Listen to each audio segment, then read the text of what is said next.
Hello, അപ്പോൾ ഇന്നത്തെ ഒരു സർപ്രൈസിങ് വീഡിയോ ആണ്. അപ്പോൾ എൻ്റെ ഫ്രണ്ട് എന്നോട് വന്നിട്ട് പറഞ്ഞു, നീ ഇത് പോയിട്ട് ഒരു ടോക്കൺ തന്നിട്ട് പറഞ്ഞു, ഇത് നീ ഒരു ബാഗേജ് കൗണ്ടറിൽ കൊണ്ട് കൊടുക്ക്, അപ്പം നിനക്കൊരു ഗിഫ്റ്റ് ഉണ്ടെന്ന്. അപ്പോൾ നമുക്ക് ബാക്കി നോക്കാവേ. അപ്പോൾ ഗൈസ്, ഞാൻ ഭയങ്കര എക്സൈറ്റഡ് ആയിട്ടിരിക്കുവാണ്. കാരണം എനിക്കറിയത്തില്ല ഇതിനകത്ത് എന്താ ഉള്ളതെന്ന്. അപ്പം ഞാൻ ഭയങ്കര എക്സൈറ്റ്മെൻറ്റിൽ ഇരിക്കുവാണ്. പിന്നെ അതേപോലെ എൻ്റെ പല്ലിൽ ഈ കമ്പി ഇട്ടത് കൊണ്ടാണ് എൻ്റെ എക്സ്പ്രഷൻ ഇങ്ങനെ ആയിരിക്കുന്നത് കേട്ടോ. കാരണം എനിക്ക് ഈ പല്ലിൽ ഈ ബ്രേസസ് ഇട്ടതിന് ശേഷം ഇങ്ങനെ വാ തുറന്ന് ചിരിക്കാനായിട്ട് ഭയങ്കര ബുദ്ധിമുട്ടാണ് കേട്ടോ.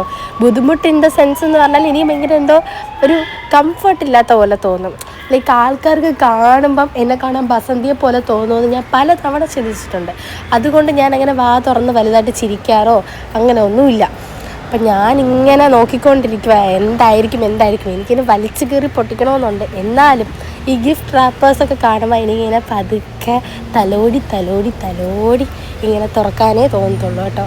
അപ്പോൾ ആദ്യം തന്നെ ഞാനിങ്ങനെ തുറന്നപ്പോൾ എനിക്കൊരു പെയിൻറ്റിങ് പോലെ ഇങ്ങനെ ചെയ്തിട്ടുണ്ടായിരുന്നു. അപ്പോൾ എന്നാലും ഞാനിങ്ങനെ ആലോചിക്കുക, എനിക്കിങ്ങനെ ഭയങ്കരമായിട്ട് എക്സൈറ്റഡ് ആയിട്ട് ഇപ്പോൾ വലിച്ച് പൊട്ടിക്കണമെന്ന് പറഞ്ഞ് ഇന്നപ്പോഴാണ് സൈഡിലെല്ലാം സെല്ലോ ടേപ്പ് പൊട്ടിച്ച് വെച്ചേക്കുന്നത്.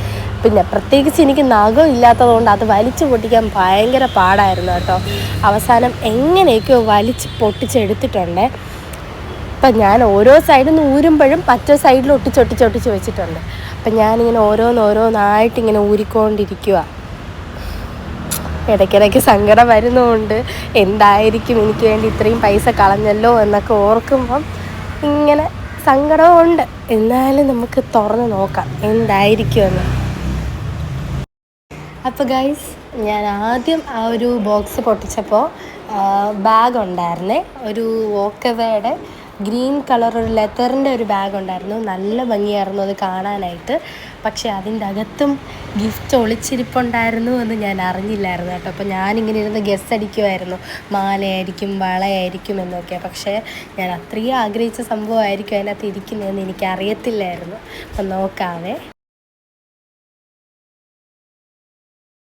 അപ്പോൾ ഇതിൻ്റെ അകത്ത് എനിക്ക് ഭയങ്കരമായിട്ട്, ഞാൻ കുറേ നാളായിട്ട് വേണമെന്ന് പറഞ്ഞുകൊണ്ടിരുന്ന എനിക്കൊരു കോമ്പും ഉണ്ട്, ഒരു മിററും ഉണ്ട്. ഭയങ്കര ഭംഗിയായത് കാണാൻ വേണ്ടിയിട്ട്. അപ്പോൾ താങ്ക് യു എനിക്ക് ഇത്രയൊക്കെ തന്നതിന്. അപ്പോൾ ഇത്രയേ ഉള്ളൂ.